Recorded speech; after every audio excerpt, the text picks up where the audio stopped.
Wrestling fans, are you ready? For the thousands in attendance and the millions watching around the world, let's get ready to rumble!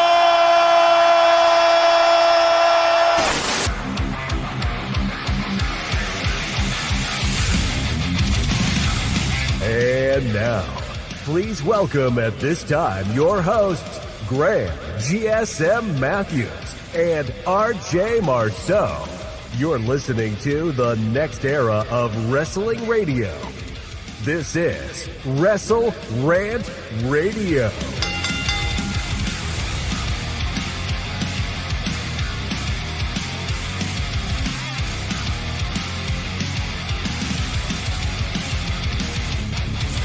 What's going on, guys? Welcome back to WrestleRant Radio for September 19th, 2024. I'm Graham GSM Matthews. Hope you guys are doing well and having a great week so far. Last week, I had the chance to chat with Donovan Dijak before his MLW in-ring debut at their MLW Fightland show last Saturday. The article's currently up now on WrestleRant.com, featuring all the highlights from our chat. The video of the interview also available on the in the article on the site, also on the YouTube channel, youtube.com/WrestleRant. But yeah, we talked extensively about his choice to sign with MLW and leaving WWE, his time there, and so much more. It was an awesome conversation. I honestly could have gone another 30, 60 minutes with Dijak. He's great. Coming off his time in WWE, he had a great run there. He had some really good stuff going on the indie scene before signing with WWE. He's been killing it back on the indies since leaving WWE earlier this year. And interestingly, this is not the first interview I've done with Dijak. And it actually did not take place, our first interview, while he was with WWE. I first chatted with Dijak when he was, Donovan Dijak the first time, back in 2016, over 8 years ago. And I mentioned this in the interview that we had done this time around, and you'll hear it in the interview in a moment, towards the end of it. But I had chatted with him about for a college project I was working on, about pro wrestling injuries and how it affects like your side gig, your main gig, your shoot job, whatever. And he was really gracious with his time back then. And that was over 8 years ago. So to kind of revisit that conversation and catch up with him since then and see what he's been doing since leaving WWE, his time in WWE and joining MLW and so much more, it was a lot of fun. So check out the interview in its video form and in article form over on WrestleRant.com and on YouTube, youtube.com/WrestleRant. But before then, check out our exclusive interview right now in audio form on this very show. New episodes of WrestleRant Radio, by the way, available every single Thursday on WrestleRant.com, WrestleRantRadio.com, and all your usual podcast platforms. And of course, after the interview is over, we're going to be catching up with Mr. Marceau about all the latest in the world of wrestling. So until then, guys, enjoy my exclusive interview with the latest addition to the MLW roster, Donovan Dijak. Graham GSM Matthews here with WrestleRant, ahead of MLW Fightland, coming up this Saturday, September 14th. Today we're talking one of the newest members of the MLW roster, Dijak, Donovan Dijak, headed to MLW as of a couple weeks ago, debuting at Summer of the Beast just less than 2 weeks ago. You're making your in-ring debut for the promotion against Timothy Thatcher on Saturday, Donovan. What's going on, dude? Thanks for taking the time. I am having a great day. How about you? Doing great, man. The last couple of months have been quite the whirlwind for you, obviously popping up in all these different promotions. MLW, no different. Most obvious question everyone's wondering right now, everyone's asking it, why MLW? Why is this the best fit right now for Donovan Dijak? A lot has to do with timing and vision, right? Mm-hmm. Both of those things are extremely important to me at this point in my career. I haven't been shy about letting everyone know I'm 37 years old. Some people hear that and they go, "Oh, he's 40," and that's he's over the hill. It's not how I envision it. I'm seeing a lot of wrestlers in their 40s and mid 40s and even their 50s having a ton of success right now.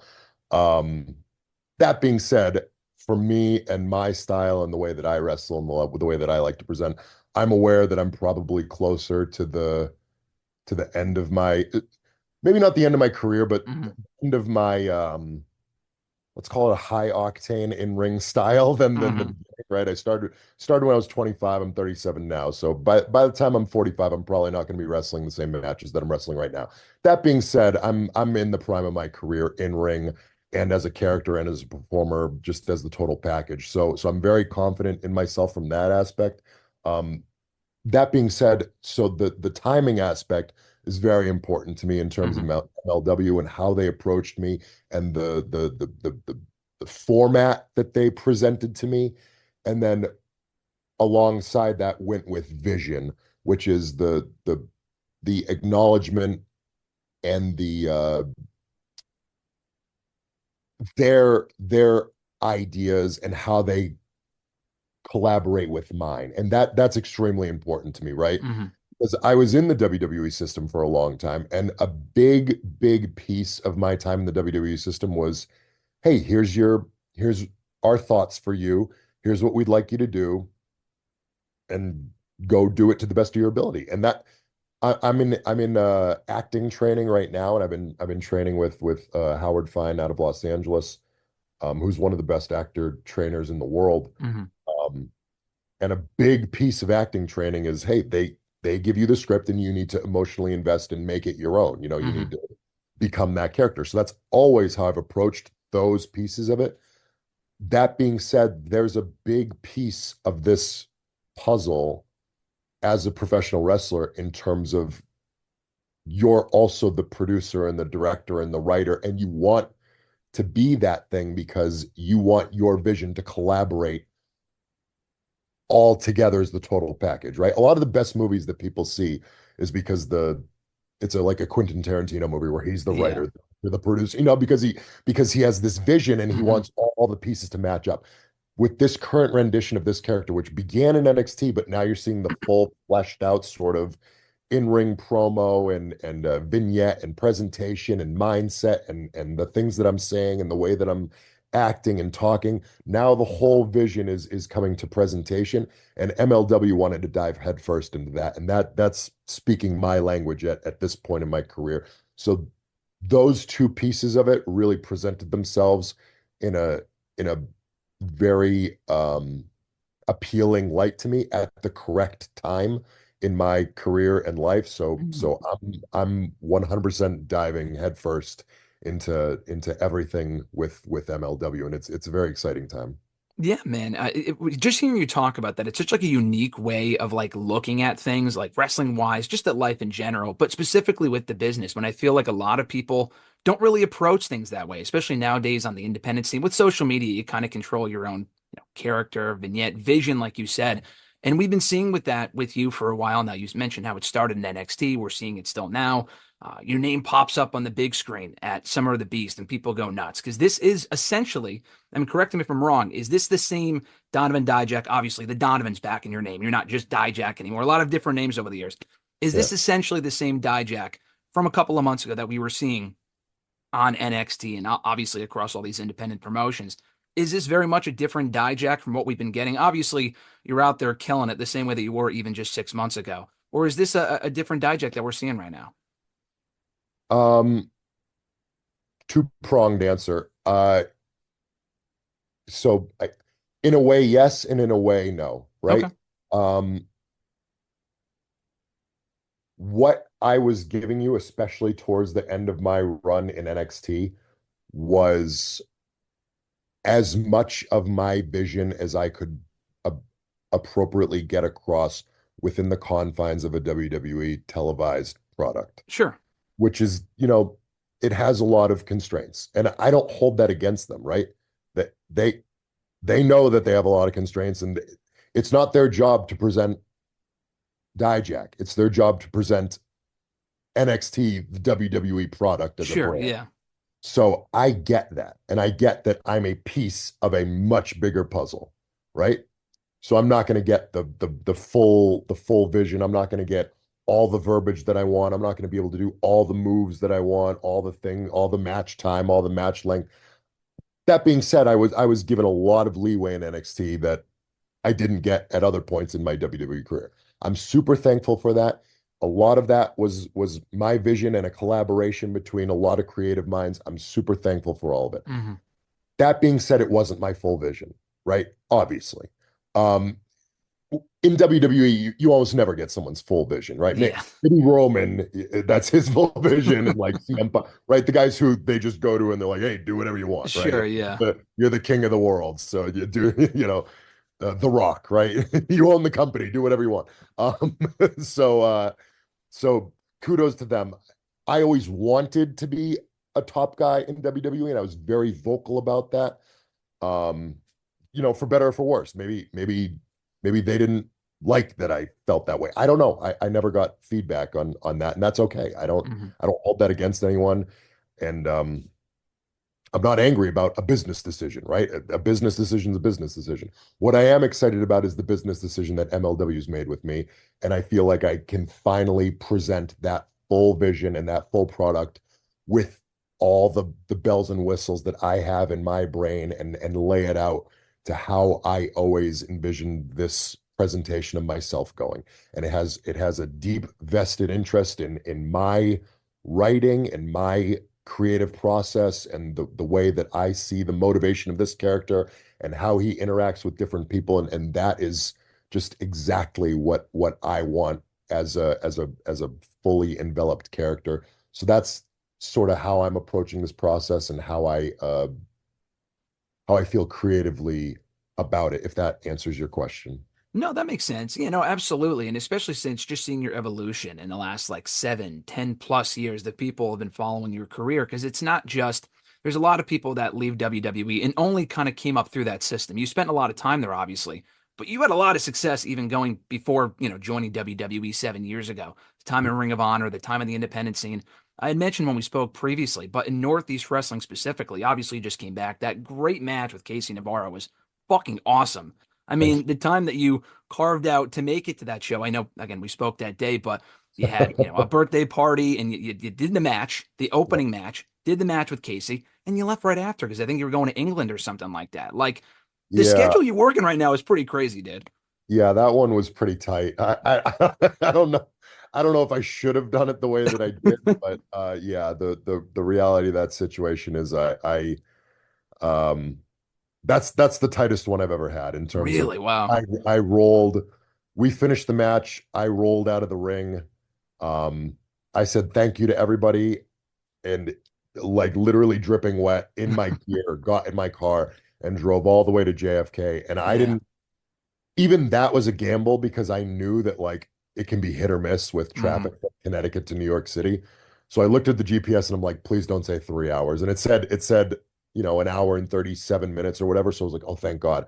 And then I got to JFK. I didn't realize how far the rental car return was from whatever terminal I need to get to. I need to get to the train and then the train 8 stops to get there. Yeah. And I'm looking at my thing. And then finally I get to the TSA line and there's a huge line there. And I'm like, I don't know if I'm, and this is an international flight, right? I'm going to London.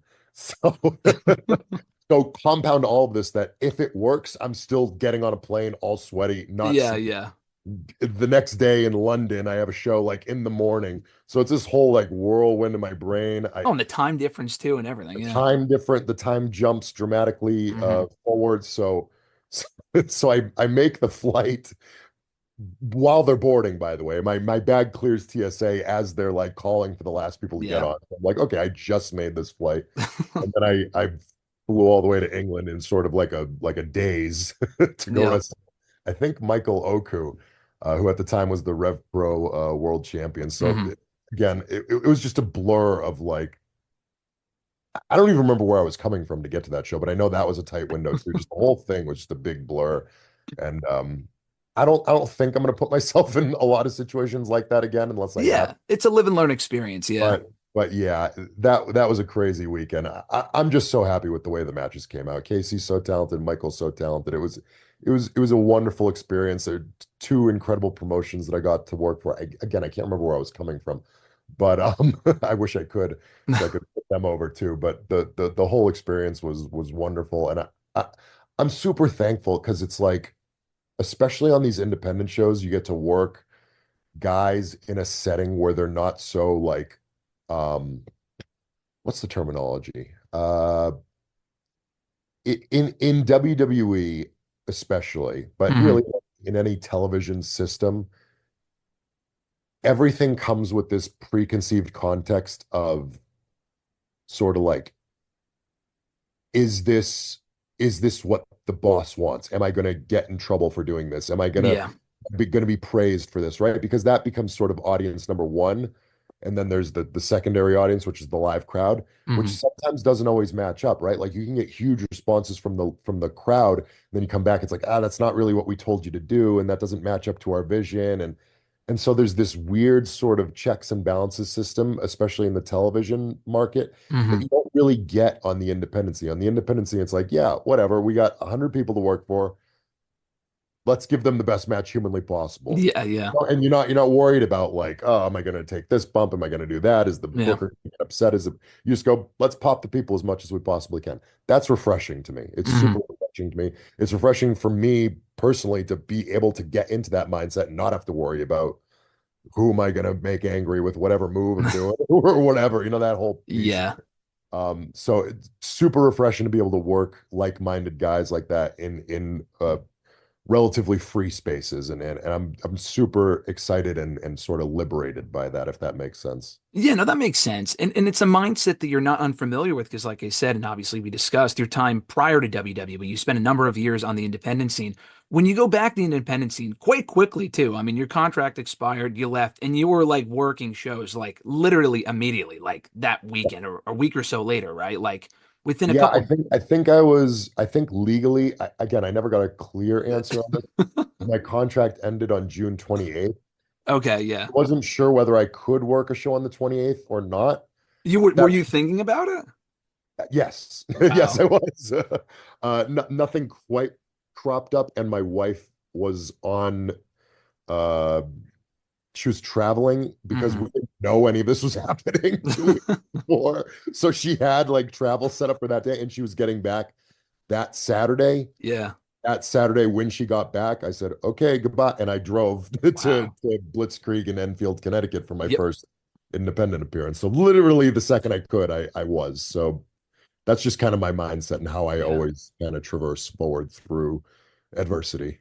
Like with the travel specifically too, because obviously WWE being on the main roster and NXT as well, a lot of travel that's included. But you were doing that before WWE, and you mentioned the close encounter going from Northeast Wrestling with Casey to the Michael match in England and that whole situation. Obviously, like you mentioned, is that something that you have to get used to again with the indie scene, or like you were already doing some of that stuff in WWE? Like I know you've mentioned you didn't have to relocate to Florida for NXT. I know you've said that before, so that's obviously a travel. Not the second time, but the first time I did. Yeah, the first time you were. Yeah, the second time. That was hard.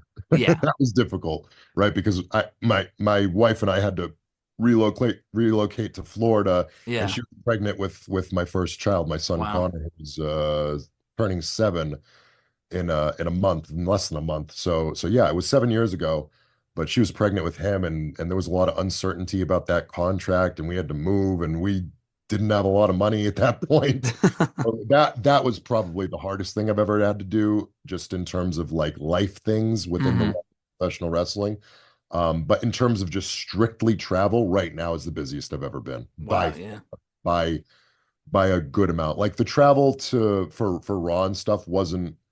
You get used to it because it's kind of for both Raw and my second run in NXT, because it's kind of the same pattern every week. Yeah, that's true. Yeah, I wasn't on a lot of house shows, right? I was so for me it was mostly like when I was on Raw, it was like leave Sunday night, come back Tuesday morning, leave Sunday night, come back Tuesday morning, and just that was when I worked, and that was it.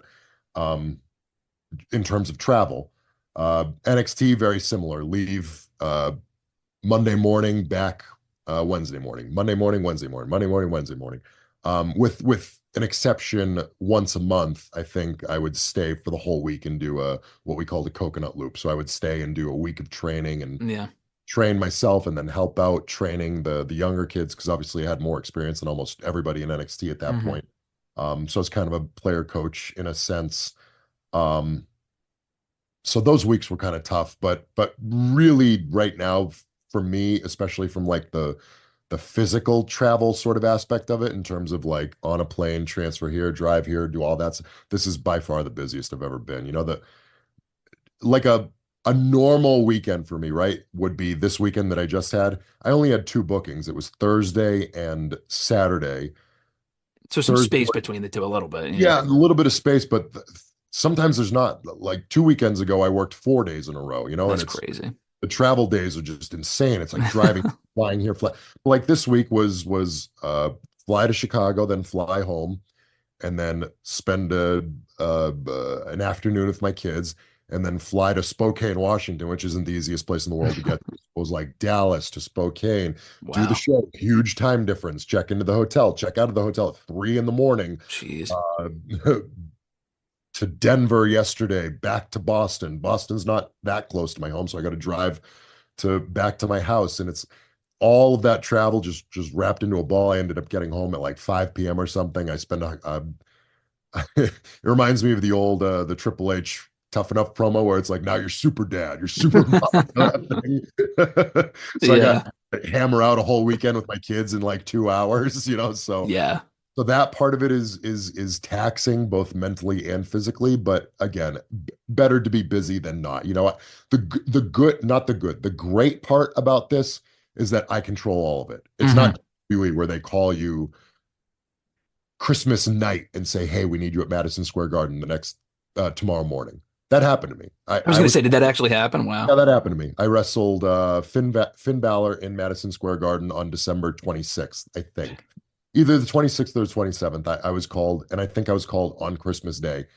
And my guess would be, and this isn't the kind of thing, just back to my point, this isn't the kind of thing where you can be like, oh, no, I can't make it. It's Christmas, right? It's yeah. It's WWE. You have to give them 60 to 90 days notice if you want to do anything. They don't have to give you a second's notice. If they need you, they need you. That's it. Me and my tag partner Mace, we had to go to Puerto Rico with like 2 days notice. Yeah. Again, I said I didn't have to do a lot of house shows, so I'm thankful that my schedule was not as busy, especially at a time when, if you can put the puzzle pieces together, I had very, very young children throughout most of my WWE run. So I got to see my kids grow up, and I was there to help with the infancy and the baby portion of all. So in that family home life sense, I'm super thankful for that. But now I'm at a point where I don't have to worry about Christmas. I'm taking Christmas off. Of course. My own schedule. No one's going to tell me to work on Christmas. Yeah. I just say, no, I'm not taking that book. That's refreshing to me because I can say like my son's birthday party's on a Sunday. I got plenty of offers to work on that Sunday. No, I'm not doing that. My son's birthday party. That's to me, I love that. I love that freedom and I love that piece of it. Again, it's a double-edged sword. There's plenty of things I miss about WWE, right? I haven't had the thrill, and I was talking about this with my buddy Anthony Green, who was a champion. Oh, another Northeast native. Yeah, of course. He was another champion. He was a champion in Pro Wrestling Noah. He still works. So he's a big name on the independent scene, and he was in WWE for a little bit. But I was talking to him about that, and I'm like, man, there's a big piece of this from the WWE puzzle that I miss, and that's that thrill of being on live television. That's hard to replicate. It's really, and I know a lot of this stuff is streamed online, so that there's similarities there, but it's hard to replicate that. Like, all right, 3, 2, 1, your music hits, you're live in front of 1.2 million people. That's a thrill that you can't replicate anywhere else. So, double-edged sword, pros and cons, right? I like positives, but there's also, different aspects of it that you have to acknowledge. And, we'll get back on live TV at some point. I've got time. I'm 37. I'm not 87. So I'll be okay. But right now, I like to focus on the positives as much as I can. Of course. I mean, you mentioned it right there. I mean, this show, not exactly live television, but, this show coming up, Fightland, streaming on YouTube, it's still a live streaming show, and it's a different thrill for different things. I mean, you mentioned, like, even the match with Casey that it was there for, like, in front of 100 people, that's not being streamed. I mean, obviously for later footage it is, but it's not live on television. But, like, you feed off that energy of the audience. And, again, you have all these different experiences everywhere that you've been. As we wind down here, how much, like, when you're in that WWE system, not even necessarily speaking for other people, I mean, I guess you can if you want, but like for you specifically, how much are you paying attention to like the independent scene? I mean, I know it's difficult because obviously you're traveling all the time, you're still managing your family, stuff like that. How much are you like able to pay attention? Not even to like other promotions. I'm just talking like the people that you kind of came up in the business with, before you joined NXT, and how it's kind of difficult to balance all of that. I did for a while, especially throughout my first NXT run. Mostly through social media. Obviously, I have a very close circle of friends, probably 10 guys within the wrestling business. And at the time, most of them were in WWE with me, but there was a handful outside that I would, they'll send me matches or tell me what show they're on and I'll follow them. But for the most part, it was through social media, through Twitter or Instagram or whoever I happen to be following. Then there was a portion where I used my social media again, because I dive so headfirst into these projects, and what's given to me is I felt like when T-Bar and the Retribution thing was coming up, I was like, oh, I'm a anarchist. Like I shouldn't be following anyone on Yeah, I remember that. I unfollowed everybody, and then I sort of lost touch with what was going on around. That's crazy. And again, this is right at the beginning of the pandemic, so there wasn't a lot of wrestling happening. No, yeah. So yeah, I sort of zonked out and didn't really see much of anything. Not that there was much of anything going on in 2020. But even after that, 21, 22, I didn't see a ton outside of the stuff that was like personally sent to me. It wasn't until more recently in my later NXT run where I started kind of reassociating myself with everything outside of the bubble. Bubble, yeah. So and that's been exciting. It's been good to me to sort of get reacclimated with a lot of those things, because a lot of them are places that I'm familiar with, people that I'm familiar with. It's funny to see all the, it's been 12 years and it's always funny to me how much, because the reality of my situation is I never had a run on Raw or SmackDown as myself. Mm-hmm. I was always either shaved head, masked, red paint face, T-Bar, yeah, or I had a very small handful of appearances as T-Bar without a mask on. It was just like how I look now, but with a little bit of face paint. Yeah. And even those were extremely limited. So for the most part, like a widespread audience isn't familiar with me. And I think it's funny that the contrast to that and the dichotomy to that is, in a funny way, I've wrestled almost everybody in this business. there's a ton of people I haven't, obviously. Yeah, sure. But I've wrestled like John Cena and Randy Orton, and you just start to list names and they're all there. Yeah, man. And then I flip on AEW and I'm watching the main event and I'm like, yep, I've wrestled Swerve. Yep, I've wrestled Hangman. Yep, I've wrestled Brian. It's just, the list goes on and on. And yep, Prince Nana was my manager. And in a different life. Yeah. And it's like, Jesus, I've done all of this, and like, the casual fan doesn't even know, and that's just funny to me. But double-edged sword, right? I wouldn't change any of it for anything, but it's funny to have sort of like these multiple lives, right? Because I've had so many names and so many characters and so many different incarnations and different promotions. It's just funny to have all of the sort of hidden sort of experience that I have at this point. Yeah, man, it's fantastic, especially when you put it together all like that. It's like, man, you really have taken on a lot of people. Like, you've had a lot of experience in a lot of different places, which was well documented, like I said, but all the people you've been able to face across all these different promotions and even through the Retribution stuff, for as low as that was for in the fans' eyes and yours' eyes, whatever, you got to have a lot of like different matches and wrestle through the Thunderdome era. Yeah, right. There's pros and cons to everything. Sure, right? Absolutely. I take a lot of shots at Retribution and deservedly rightfully so. Yeah. Right, but there's a lot of stuff from that experience that was so invaluable to me, and I've talked at length about this on other podcasts, but just the experience of working under that pressure and those circumstances, and the guys I was able to work with. I got to wrestle John Cena and Randy Orton, like I mentioned, and just the list of names goes on and on and on. So I got to work with Bray Wyatt, right? So I'm not gonna just take it and crumble it and throw it away and pretend it never happened, right? There's parts of it that I'd like to crumble up and throw. Of course, But the whole overall experience, I wouldn't change a second of it, because it molded me and gave me the brain and the mind for the business that I have right now, and the experience and the perspective to understand that all of this is subjective, and really nobody has one correct answer. That it's all so fluid that we all have different ideas, and it's a meticulous sort of collaboration amongst all of us in terms of feedback, in terms of opinions, things like that. So it's all just fun. That's really what it is. That's really what it comes down to. And like you said, dude, you still have so many more people left to face. I don't know if you faced Timothy Thatcher before, but obviously you're going to be facing him. You have. Why am I not surprised? Yeah, you shouldn't be. It's a very.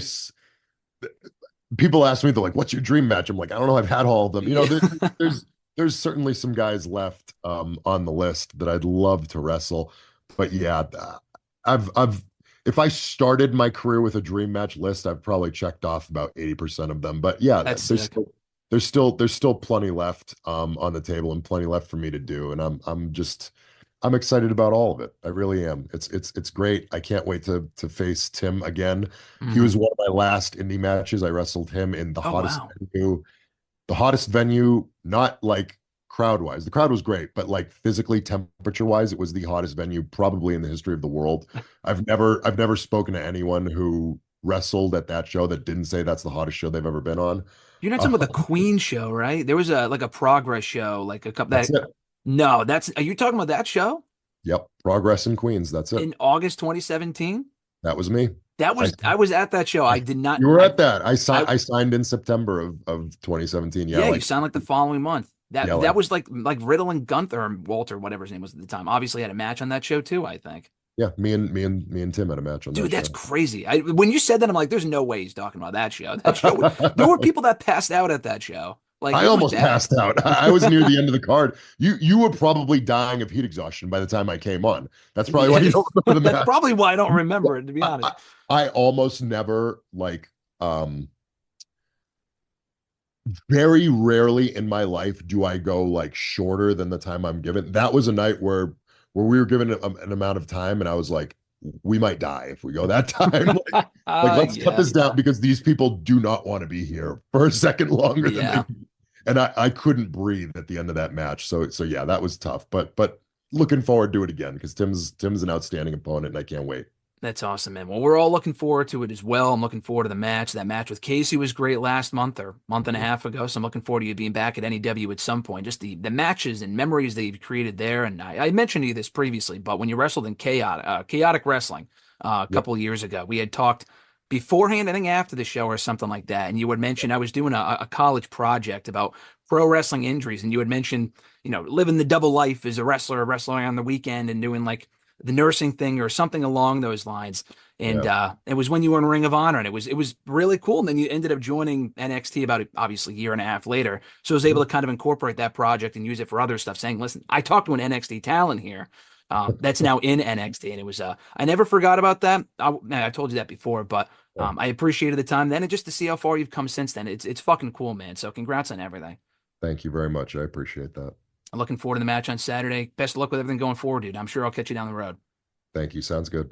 Big thanks to Dijak for the time. Like I mentioned earlier, you can check out the highlights from the interview in article form over on WrestleRant.com and in video form over on YouTube.com/WrestleRant.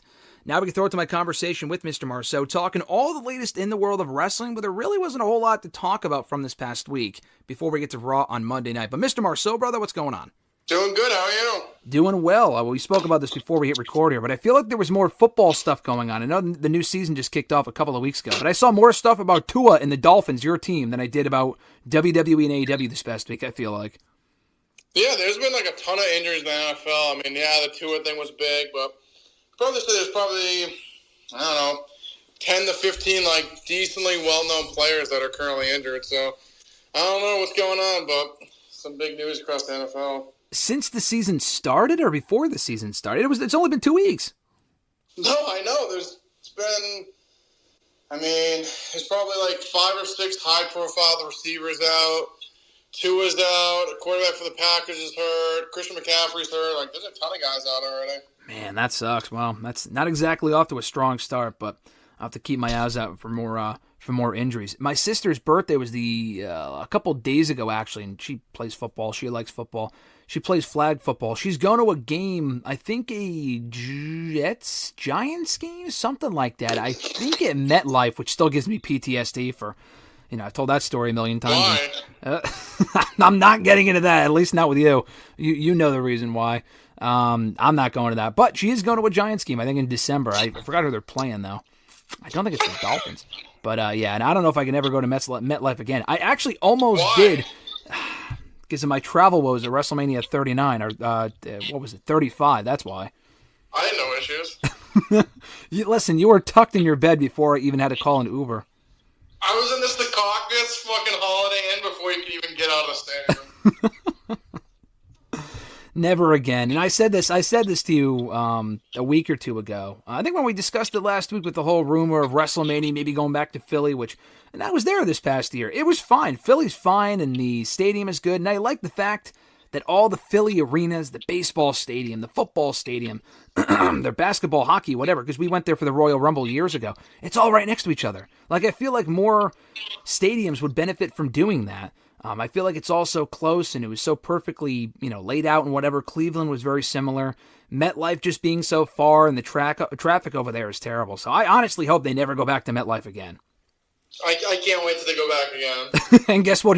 Guess who's going to be there? Me. I'm going to be like, I can't wait to not go back, and then I'll be first in line. So that's usually how these things work. Before we get into some of the Raw stuff from Monday night, it was a good show on Monday, I thought.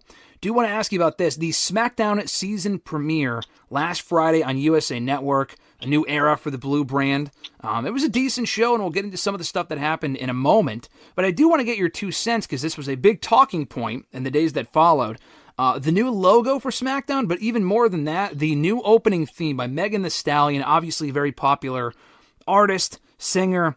I know almost none of her music. I do not listen to her music, so therefore I was not really a fan of the song. But I'm not going to sit here and tell you it was the wrong call. Does it fit wrestling, fit WWE in my opinion?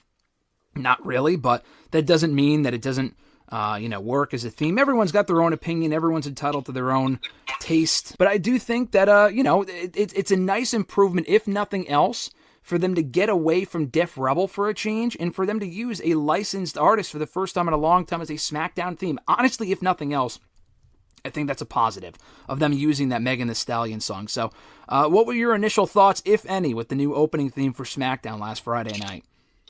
I liked it. Like you said, I think it's good to get away from generic Def Rebel or WWE music. I think going to something that's mainstream kind of helps a little bit. And I like the logo as well. So those are 2 positives. Speaking of Def Rebel, did you see the report? And, don't put too much stock into it quite yet, because I haven't seen the same thing said from Fightful and PW Insider. It might have been from one of the less credible sources, but it could still be credible, that WWE, come the end of the expiration of the contract with Def Rebel at the end of 2019, they've been with them since 2019, at the end of 2024, they may not re-sign, and WWE could start using licensed music again. Now, I don't think there's a correlation there, in the sense that, in the time they've been using Def Rebel, some people have already had licensed music. CM Punk, Ronda Rousey, who used that same Bad Reputation song by Joan Jett in the UFC. There have been some exceptions, obviously. Cody Rhodes, in the Def Rebel era, was allowed to use his Downstate song that WWE had no ownership over until he came over to WWE. So it hasn't been completely, unheard of for licensed music to be used in WWE. And we obviously hear licensed music for the pay-per-view theme songs and stuff like that, and now for SmackDown. I think that's a big positive as well. I don't know if they're going to bring someone in-house to start doing the themes, like a new Def Rebel, like a new CFO Money or whatever. I would imagine they would. They can't be using licensed music for everyone. I think people saw that and saw Def Rebel going away and licensed music coming back. I think people saw that and thought, man, they're going to start using licensed music for everyone. I don't think that's exactly the case. But I do think it's a step in the right direction, though. What do you think? Yeah, you can't use it for everyone. I feel like you can have someone else come in, but maybe for the bigger guys, just get more good music. And then for the underneath people, they can have more generic stuff until maybe they hit the big time. So I think it's a good idea to kind of go more mainstream. I think one thing people are missing is iconic theme songs. So I'm fine with getting away from instrumental things that sounds like everyone else has the same theme. Yeah, I don't think Akira Tozawa is going to come out to Metallica as soon as Def Rebel's gone from WWE, but I would take that report with a grain of salt as far as Def Rebel going away. But if they do, and they kind of first of all get a better in-house music company. Jim Johnston was perfect, but they fired him, and I don't know if he has any desire to come back. He's older now anyway. But if they can bring in a new good in-house band to do their theme songs that get it a bit better than Def Rebel clearly does, and some of the Def Rebel songs are great, but a vast majority of them are either generic or just straight up trash. In addition to also using licensed music for some people, that would be pretty sweet. But on SmackDown last week, it was announced at Bad Blood, the whole show-long arc was Cody Rhodes and Roman Reigns I don't want to say getting on the same page, but they did coexist at the beginning of the show after Cody beat Solo to retain the WWE title inside of a steel cage. And then at the end of the show with Cody stepping up to team with Roman Reigns, who said he didn't need a partner, but Cody signed the contract anyway, to take on Solo Sikoa and Jacob Fatu of the Bloodline at Bad Blood in a couple of weeks. So I thought the angle was well done. I really, really, really want Cody to move on from the Bloodline. This has been going on with him and the Bloodline on and off for like 2 years now. But I still think it's a pretty loaded match for what's shaping up to be a loaded show with Punk and McIntyre also happening, and presumably Sami Zayn and Gunther as well for the World Heavyweight Championship, among other matches. So, your thoughts on the latest development in the Bloodline saga with Roman Reigns returning and teaming with Cody Rhodes, his once arch rival at Bad Blood? I think it's good. I mean, I thought it was kind of silly that he was like, I'm not going to help you, and then later at the night he just comes out and signs the contract, and that's what we got. I kind of thought it was kind of silly, but I mean, I think it'll be a good match. I think, like you said, Cody needs to kind of get away from this Bloodline stuff. He's been in it for so long, like, cut the cord at this point. But I think it was done well, besides, like, the goofiness of, I'm done with the Bloodline. And then, like, 2 minutes later, he's walking out like, this is my WWE still. Like, I don't know. I thought that the way they did it was kind of stupid. But, I mean, hopefully they do this, and then we can move on. But, I mean, all in all, I thought it's going to be a good match. I just, like you said, I think endgame, get Cody away from this stuff. Yeah, it was odd, and I understand what they were going for. I like the fact that he was bothered by Roman saying that this is his WWE, and Cody came out and said, well, it was when you were champion, and now I'm champion, so this is my WWE. I agree with all of that, and I thought that was a nice little wrinkle there they added to the story. That being said, though, why would that then tempt him or convince him to team with Roman? If he really want, like, I don't know, I guess because he doesn't want to share the spotlight, or if Roman Reigns will be the focal point of the show, then hey, I guess I'm going to still be involved, which means that we're never going to get the end of Cody Rhodes against the Bloodline. I would love for this to be the culmination of him against the Bloodline, but I'm not sure it is. So just kind of thinking out loud here as we head into Survivor Series in 2 months, that's coming up at the end of November. Obviously, we're getting WarGames on that show. What is do you think we still get the Bloodline Civil War match on that show? And, you know, if they want it to be 5-on-5, you have Solo, Jacob, the Tongans, and Hikuleo has been signed for a while. They just haven't used them. They might be waiting until closer to Survivor Series. We don't know. Maybe he debuts at Bad Blood. Who knows? But that's a team of 5 right there. With Roman Reigns, I just find it hard to believe that he would recruit the Usos, who would then also have to make up for the fact that they were fucking rivals earlier this year. They can't just immediately reunite without any issue.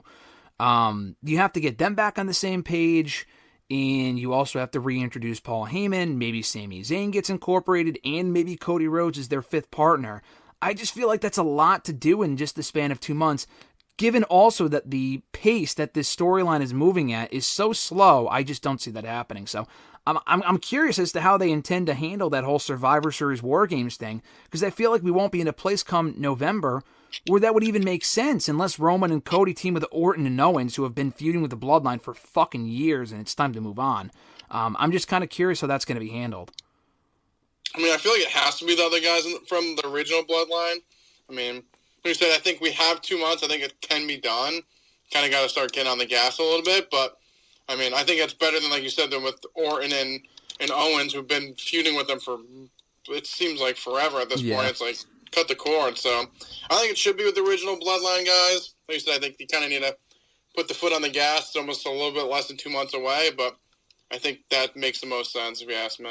Yeah, no, I would agree. I hope they start that up soon, because they only have 2 months to really tell that story. And they don't have to be completely back on the same page, but agree enough to be on the same page enough to where they would have to agree to team with Roman inside WarGames against the new Bloodline. So I'm not sure how quickly they can tell that story, but it would be better than Orton and Owens being in the match, which I feel like is still a possibility. But listen, Orton and Owens are back as a team as of Friday SmackDown. Orton returned to SmackDown on the USA Network premiere. I feel like it would make more sense if either Orton or Owens or both, who have, like we just said, been feuding with the Bloodline forever, if they took exception to Cody Rhodes agreeing to team with Roman, the man that has been making their life miserable for years now. I feel like it would make more sense if they got pissed at Cody for making that decision, and either they both turn or just Orton or whoever, and that's the catalyst for the Orton heel turn, is him saying, listen, Cody, what the fuck are you doing? Do not team with this guy. And then he turns on Cody, and that's how we got Cody and Orton, maybe for the fall or in time for WrestleMania season or whatever, over the WWE Championship. Yeah, I mean, I think the Randy heel turn's coming sooner rather than later. Like you said, Cody teaming with them. Like you said, it's a perfect. It has legs. Like you're teaming with this guy that's literally like ruined our lives. Like, what the fuck are you doing? So we'll see. Yeah, we'll see. We'll see how they handle it. Two more things here. This was announced, I think, last Friday, as soon as SmackDown went off the air. I forgot when it was, late last week. But PW Nexus, that's the name of the outlet. That's a newer name to me, but they were right with this report. Fightful later confirmed it. The Motor City Machine Guns are indeed WWE bound. We've talked about them quite a bit in the last number of months. They were free agents. They were maybe headed to WWE, and then there was talk about them going to AEW. That was the belief back in May, I think, and a lot of people thought, okay, we're going to get Motor City Machine Guns and the Young Bucks at All In, which would have been awesome. And instead, they're going to WWE, which was always my expectation, and it's not like, oh, pro WWE. I mean, both tag team divisions in both companies need more depth. I mean, it's not really a case of they're more beneficial here than there. Just to me, they're at a stage of their careers where both guys are older. They're not 50, but they've been around for a long time now, since like the OG TNA days. If there was ever a time for them to get a run in WWE, which would have never happened under Vince McMahon, it would be now. And I think it's smart for them to go to NXT first. I think if the Lucha Bros come in, they can go right to the main roster because they have more exposure on a major scale than the Motor City Machine Guns do. But I love the idea of them going to NXT first, probably popping up on that October 8th show in St. Louis. I know Fraxium is having a tag title defense, I don't know why, against, what's their names? A-Town Down Under, Austin Theory and Grayson Waller. So I feel like that's a match and an opportunity where you can bring in the Machine Guns to show up afterward and set up that match for Halloween Havoc. So your thoughts on the Motor City Machine Guns headed to WWE probably pretty soon? No, I like it. I think it's a good signing. Like I said, I think putting them in NXT first isn't a bad idea.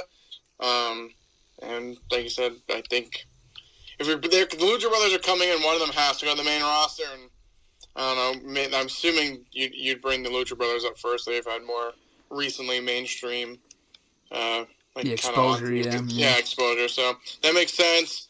I like Motor City Machine Guns. Like I said, they've been around since even when I was watching TNA. So I think they're a great team. I think WWE probably suits them more now at their older age. You know, it's funny. I was thinking about this. I mean, you would have to go through the list of former TNA tag team champions, aside from like the makeshift teams and shit. I honestly cannot think of many, and I'm sure there are examples, there have to be, of former TNA tag team champions, or even Ring of Honor tag team champions, that came over to WWE and not even did well, but just like came over at all. Like, I know the Hardys are obviously former tag team champions in those aforementioned promotions, but like they started in WWE. So I'm not talking about the Hardys. Like they came back to WWE after just actually recently at that point winning the TNA tag titles and the Ring of Honor tag team titles. They don't really count because they were already in WWE. But like I'm talking like a Beer Money or a British Invasion or Team 3D, same thing. I mean, they were former TNA tag champs, but they were already in WWE. I can't think of too many teams, especially in the time that I was watching TNA back in the late... I mean, I still watch TNA, but when I first started watching in the late 2000s and early 2010s and shit, WWE at that point wasn't really picking up many talent from TNA, and if they were, it was all singles people like men and women, AJ, Joe, Bobby Roode, Austin Aries, stuff like that. The American Wolves, they never signed people like that. They never made their way over to WWE, which is pretty surprising. I think the Machine Guns might be one of the first. Yeah, I'm trying to think. I mean, like, so besides like makeshift teams, I would say like maybe like I don't know. I'm assuming like Cole or Strong or some of them were probably tag team champions in Ring of Honor. Oh, yeah. Red Dragon. Yeah. I mean, in NXT, they're going to NXT too, but yeah. I'm trying to think who else. Like you said, other teams from TNA, I couldn't even think of. I'm trying to think of teams. I'm like, and you kind of named them all, but even like Claudio and Chris Hero, they got split up in NXT before. Like they did. Split them apart. Yeah. So, yeah, I mean, it's just, under Vince, I feel like they never really brought any of those teams in and utilized any of them. Yeah, even Red Dragon, even O'Reilly and Fish and Undisputed Era, I mean, they were never going to go to the main roster under Vince. I mean, dude, it really is wild when you think about it. Like, they were great in NXT, but if Vince wanted them on the main roster that badly, Like in the same way that he called up, Owens and people like that, he would have called up the Undisputed Era at any point. Like, I doubt Triple H had the power at that point to say, no, we're keeping the Undisputed Era. Dude, they were there for 4 fucking years. Some of them longer than others. Roderick Strong was in NXT for like 8 years. But like the Undisputed Era, Adam Cole spent some of his prime years in NXT and did some of his probably best work ever there. And then he went over to AEW and he's gotten hurt a lot, and that's just been a total bust of a run, unfortunately, but for shit out of his control. But yeah, no, I think the Machine Guns would be a good example, and I hope they do succeed, starting in NXT, eventually making their way to the main roster. And I think if treated properly, if booked properly, they can get over because they're fucking awesome. So I was very happy to see that. Hopefully they do show up on that first or second NXT show on the road in early October. Last thing here before we get to Raw, this was also officially announced earlier this week from WWE themselves. This was reported weeks ago from WrestleVotes, and it was made official earlier this week. Saturday Night Main Event is coming back for the first time since 2008. They brought it back in 06, 07, 08. But before that, you would have to go all the way back to their first one in 1985. They did it through 92, I think. And I don't think they did it again after that, between 92 and 06. And they only did a few in 06, 07, and maybe one in 08. But I think this is going to be the quarterly specials that WWE has announced that they were doing with NBC on Saturdays, which is cool. On Saturday, December 14th in Long Island. And I thought, I had seen someone say that maybe they're doing it at the Nassau Coliseum because they're going to be tearing that building down soon, which didn't make a whole lot of sense to me because I thought they just renovated it or closed it down and reopened it. I don't remember.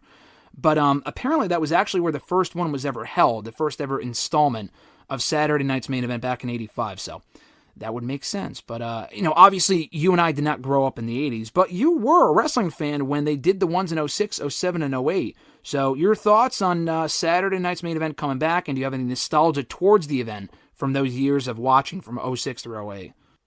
No nostalgia on the shows. I mean, I don't really remember them really being that must watch. So I guess when they announce this now, like, I hope it's something that, like, it's worth watching. It's not just, like, more programming that has no actual value to it. But, not like Battle of the Belts.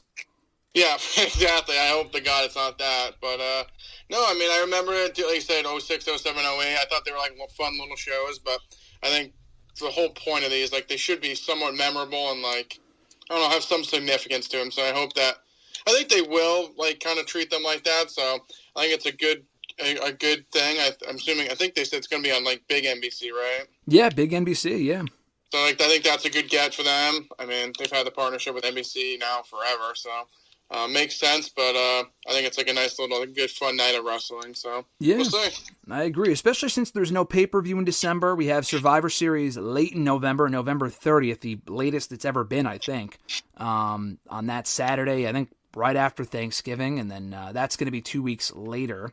And then we have the Rumble on February 1st. So there's a big chunk of time with no pay-per-view. So, I mean, it's only 2 weeks after Survivor Series. It's not like it's in January or the end of December, but, that's fine.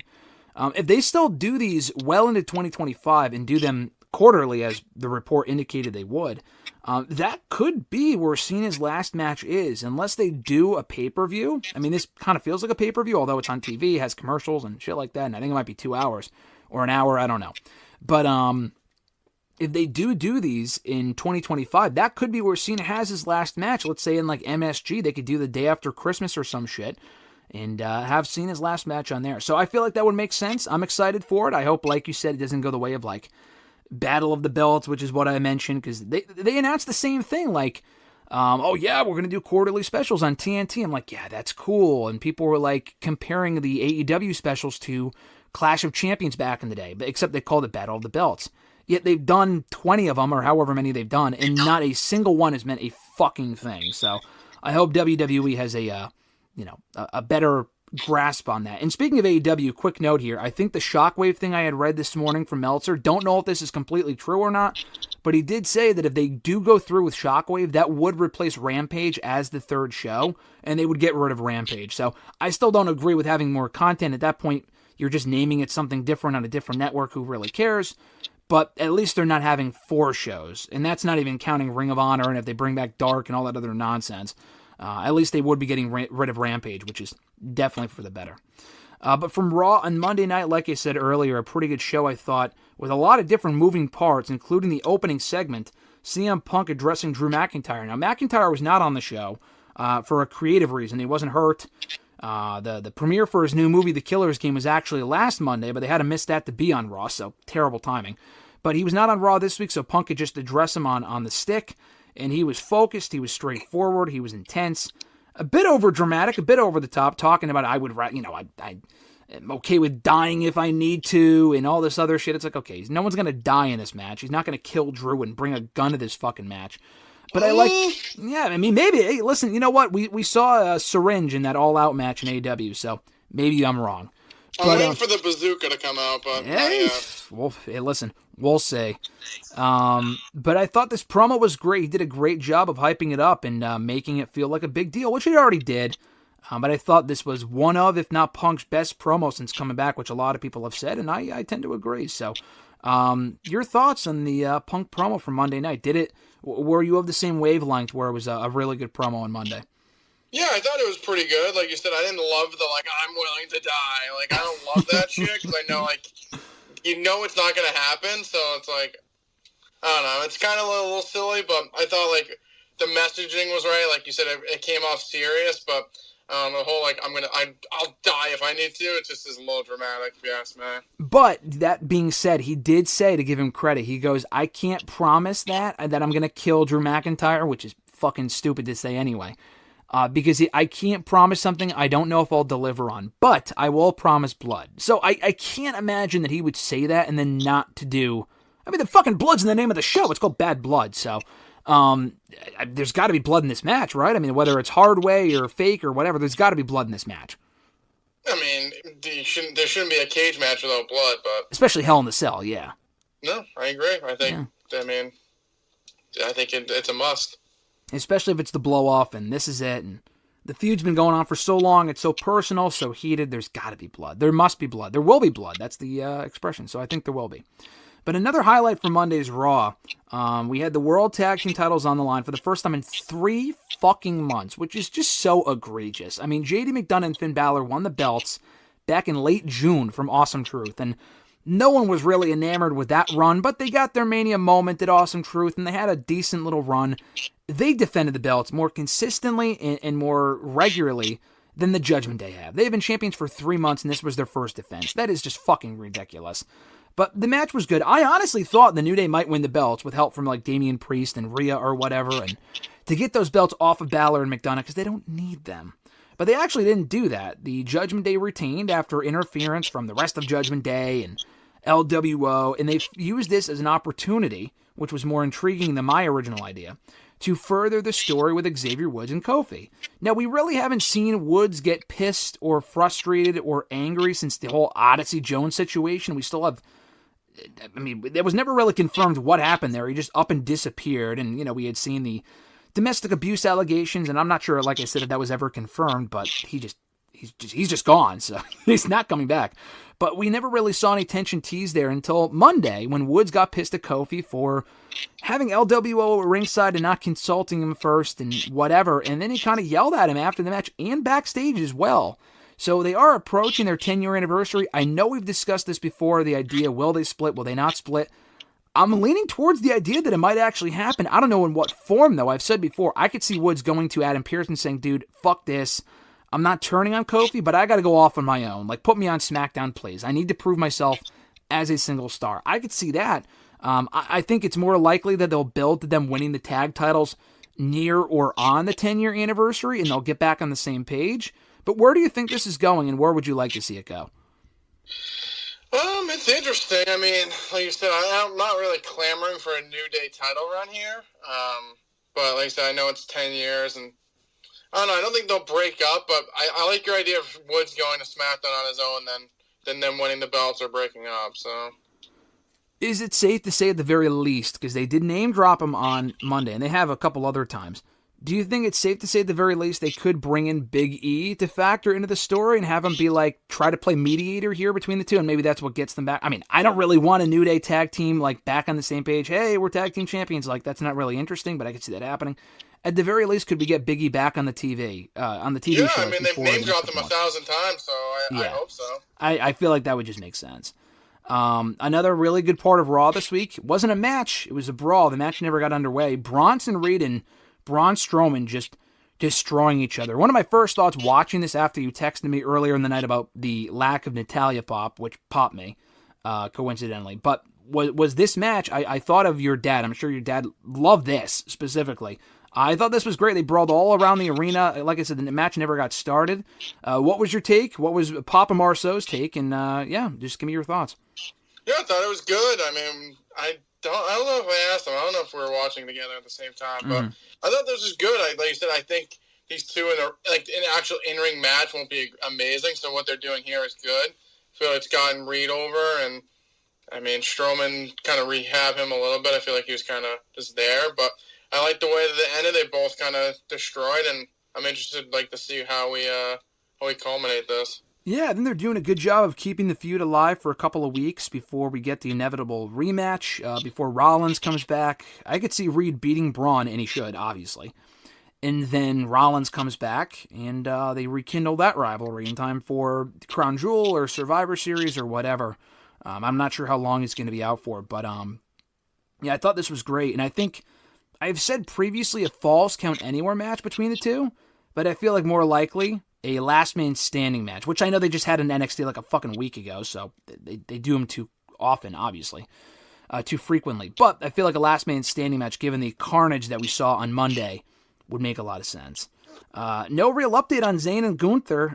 We mentioned last week the feud making sense. It's a logical direction to go in. Gunther still said no to Sami Zayn's challenge on Monday for the World Heavyweight Championship. Sami Zayn will face Ludwig Kaiser on Raw this coming Monday. It's not like a number one contenders match or whatever. But, I think Zayn will win, and maybe that's where the match gets made official. You can't wait until like the night of. But I think it's safe to say the match not only will happen, obviously, but there was some discussion this past week and people like legitimately wondering, which kind of blew my mind, will it happen at Bad Blood or on Raw? And Bad Blood, as it is, will not have a world championship defended in the WWE title because Cody's in that tag match. You can't not have. I know Cody and Punk and Drew, rather, is the real main event of that show, and it should be. That should close the show. The Bloodline tag match can open if they want. But you got to have Zayn and Gunther on that show. I know they like to keep the match card short to 5. Bad Blood should be 6. You're not going to have the benefit of an international crowd to carry these shows when they're in Atlanta, in just a regular city, and that should be a fine crowd. But this has got to happen at Bad Blood, right? Don't do it on Raw. I mean, I'm not so against it. I mean, I think it should, but when's the show? It's in 2 weeks. Yeah.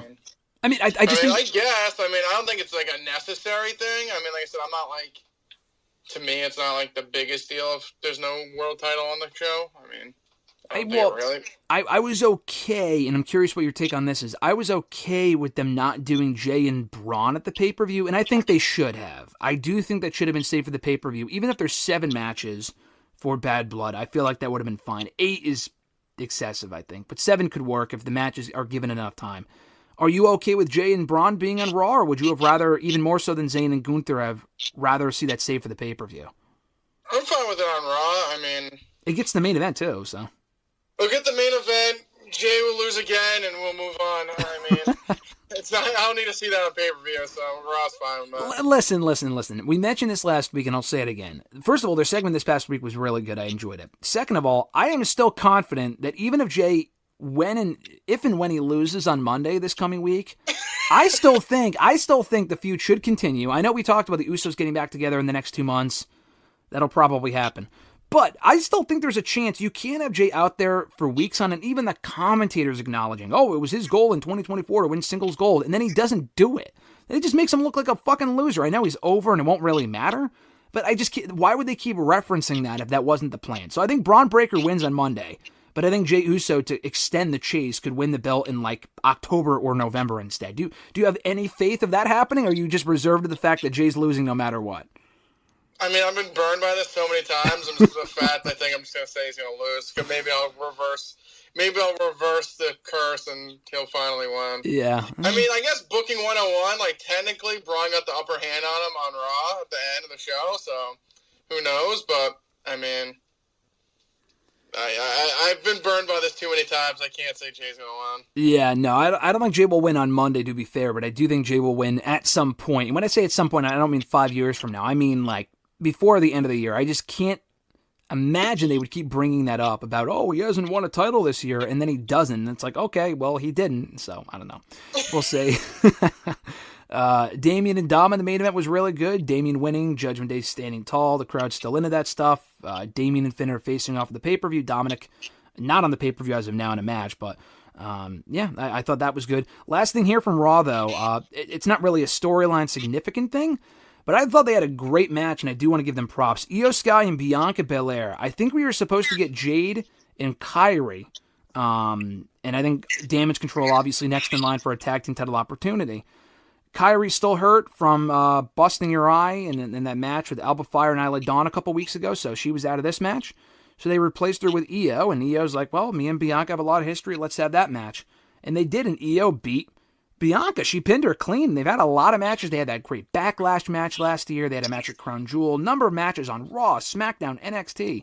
And this was among the lines of all the other ones in terms of just being really, really good. They got some time. And I thought this kind of goes along with my second point. Joe Tessitore, we're only 3 weeks into the Joe Tessitore experiment, but I thought he was at his best, and he was good on Monday. I thought he was at his best in the closing moments of this match. And I've heard he's gotten high marks backstage, justifiably so, because I thought the match was great, and Joe Tessitore specifically was on his A-game on Monday. We're only 3 weeks in, and he's already been so far the perfect fit for that play-by-play role on Monday Night Raw. So your thoughts on the match and your thoughts on Joe Tessitore 3 weeks in his role as Raw commentator. No, I thought this match was great. I mean, I think this was like the perfect women's match to put on Raw. I thought, like you said, Io was amazing. Bianca's great. I thought they have great chemistry. For a Raw match, I mean, you can't ask for more than these two. Io winning clean, I was amazed, stunned. I thought it was the right move, but I don't know, Bianca don't lose clean all that often, so, I mean, I was stunned, but like you said, I also thought Tessitore at the end was really good. It felt like he was really into it and called it perfectly, so, no, I thought it was a great women's match, and people cared, and this is what people should be doing. This is what they want the Pure Fusion Collection to sound like. Dude, this is what I'm saying. This is what we were talking about last week. I'm not saying, like, when we go to 2 hours in a few weeks, no, less women's matches. That's not what I'm saying. This match was great. Probably one of the best women's TV, or just TV matches in general, on Raw all year. Like, use the 2 hours, and you may not have the luxury of having to go this long on a 2 hour show with all the other shit you got to fit in. I get that. But, like, this is what I want to see more of. Less of, like, and no disrespect to them, I just don't really care. Natalya and Zoe Stark, did anyone really care? No, you didn't give a shit. No one really in that arena gave a shit. You gave Natalya her first singles win on Raw in 4 years, which is wild. And that furthered that feud, but no one gives a fuck about that feud, dude. This is what we want to see more of in Io and Bianca, because I thought this was terrific. No, it was great. Like I said, I think it's two high-skilled wrestlers who are both over, and they put on a great match. I mean, this is what we're talking about. Like I said, it's not like I want less women matches. I just want better matches and women that people care about, and these two people care about. And matches that matter. I mean, it wasn't a number one contenders match. There were no stakes, but it was a very good match, and two women that the crowd cares about. When you pair women that the crowd doesn't give a shit about, and I know Natalya's been around for 1,000 years, but she's in the same spot. It's kind of hard to care about shit that she's involved in, even though she's been back now for the first time in a couple of months. She's facing someone in Zoe who's a really good wrestler. No one cared. It doesn't matter who goes over. No one gives a shit. That's a great bathroom break match, I'm sorry to say, and that's not really a knock on them. It's more of a knock on the creative for not giving them more to do that matters or making the storyline more interesting. This wasn't like a great storyline thing. They just were given the time and the opportunity to go out there and have a fun match, and they killed it. So more of this when Raw goes to 2 hours. Less of the Pure Fusion Collective garbage. I'm sorry. But that's going to do it, Mr. Marceau. Not a whole lot to talk about this week, but we'll save our bad blood predictions not for next week, but the week after. Grand Slam AEW is next week. A whole lot going on the next couple of weeks to talk about. That and the NXT debut on October 1st on the CW, which I'm looking forward to as well. So we'll get all that to it in the coming weeks. But until then, new episodes every single Thursday on WrestleRant.com, WrestleRantRadio.com, all the usual podcast platforms. Have a great one, Mr. Marceau. I'll catch your ass next week. All right, see you later, man. Adios, brother. Join Graham, GSM Matthews, and RJ Marceau every Thursday as they run down their weekly wrestling rants, offer expert analysis, host exclusive interviews, and more. Subscribe today on all your favorite podcast platforms and never miss an episode of WrestleRant Radio.